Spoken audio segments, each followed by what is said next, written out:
युवा गृह के प्रकार एवं नाम। एक लिंगीय ऐसे युवा गृह जहाँ अविवाहित युवक युवतियों को शाम में जाकर रात को घर वापस आ जाते हैं, अर्थात वे रात्रि के युवा गृह में नहीं ठहरते, एक अलिंगीय युवा गृह कहलाता है।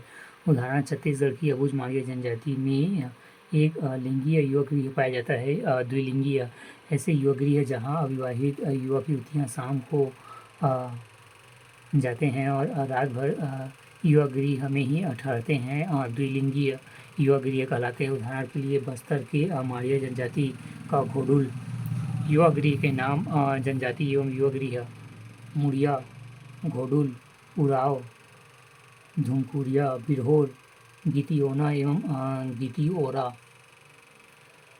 चौथा परजा, धांगा बक्सर। पाँचवा भाड़िया, रंगबंग। छठवा भुइयाँ, धस, रबासा। सातवां कोन, धांगड़ा घर युवक, धांगड़ी घर युवती। घोडुल वास्तविक नाम। घोडुल का वास्तविक नाम घोडुल है, जिसका अर्थ गोगा स्थल अर्थात विद्या स्थल होता है। संस्थापक लिंगोपेन प्रचलन। घोडुल बस्तर के गो एवं मुड़िया जनजाति का युवा गृह। उद्देश्य सामाजिक शिक्षा देना, जीवन साथी के चुनाव में सहायक, सेवा भाव जागृत करना। विशेषताएं। घोडुल सामाजिक या धार्मिक जीवन का प्रमुख केंद्र है। घोडुल मुड़िया जनजाति के कुमारियों का रात्रि मिलन केंद्र है। घोडुल में अविवाहित युवक युवतियों का ही प्रवेश रहता है। घोडुल में विवाहित जोड़ों का प्रवेश प्रतिबंधित रहता है। घोडुल भावी जीवन साथी का चुनाव स्थल है। घोडुल में श्रम, अनुशासन और मनोरंजन का अद्भुत समन्वय होता है। घोडुल के माध्यम से मुड़िया जनजाति अपने सामाजिक मूल्य के उद्देश्यों को प्राप्त करती है। सदस्य। पुरुष सदस्य को चेली कहा जाता है, महिला सदस्य को मोटियारी कहा जाता है। पुरुष सदस्य को प्रमुख को सिरेदार कहा जाता है, महिला सदस्य को प्रमुख बेसोला कहा जाता है।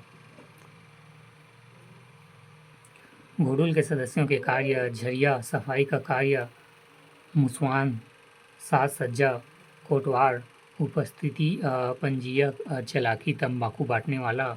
घोडुल का प्रमुख देवता लिंगोपेन, वाद्य यंत्र मांदर, प्रमुख नृत्य मांदरी, अन्य नृत्य हुरकी पाटा, पसंदीदा गीत रीलो। विशेष मुड़िया लोकगीतों में घोडुल के कुंवारों का राज्य कहा जाता है। मुड़िया जनजाति के इस घोडुल पर 1947 में प्रकाशित प्रसिद्ध मानवशास्त्री वेयर एल्विन ग्रंथ द मुड़िया एंड देयर घोडुल में इस संस्था का विश्वव्यापी प्रचार किया गया। वर्तमान स्थिति: यह वर्तमान में सामाजिक, आर्थिक और सांस्कृतिक परीक्षण का केंद्र है। वर्तमान में जनजातीय कलाओं और क्रीड़ाओं का संगम स्थल। आधुनिकता व पश्चिमीकरण का प्रभाव अब इन संस्थाओं में विकृत का कारण बन रहा है। धमकुरिया जनजाति। धमकुरिया उराव जनजाति के युवा गृह है, जो गांव में एक अलग मकान के रूप में होता है। धमकुरिया युवा गृह है जिसमें सभी अविवाहित युवक युवतियाँ रहते हैं। सदस्य। धमकुरिया के सदस्यों के निम्न 3 युग वर्ग हैं। क 13 वर्ष से कम आयु पुनः जोरवार। ख 13 से 18 वर्ष के सदस्य मजथुरिया जोरवार। ग 18 वर्ष से अधिक सदस्य धांगर। धमकुरिया के पुरुष सदस्यों के मुखिया धांगर महतो। धमकुरिया के लड़कियों की मुखिया बारांकी, धांगरिया, धांगरीन, धांगरीन।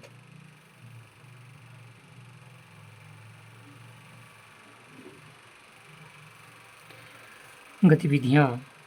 धांगर महतो धमकुरियों के सदस्यों को सामाजिक एवं धार्मिक कर्तव्यों की शिक्षा देता है। धांगर महतो के निर्देश पर कोटवार नामक अधिकारी सदस्यों की उचित देखभाल करते, उनके कार्यों का भी अवलोकन करता है तथा उनके सजावटी पोशाक की भी जांच करता है। लड़कियों में सर्वाधिक वशिष्ठ जो प्राय विधवा होते हैं, उन्हें मुखिया बनाया जाता है, जिसे बारांकी गांगरीन कहा जाता है। धुमकुरिया में उराव सभ्यता की जानकारी देते हैं तथा नित्य गायन अभ्यास भी कराया जाता है।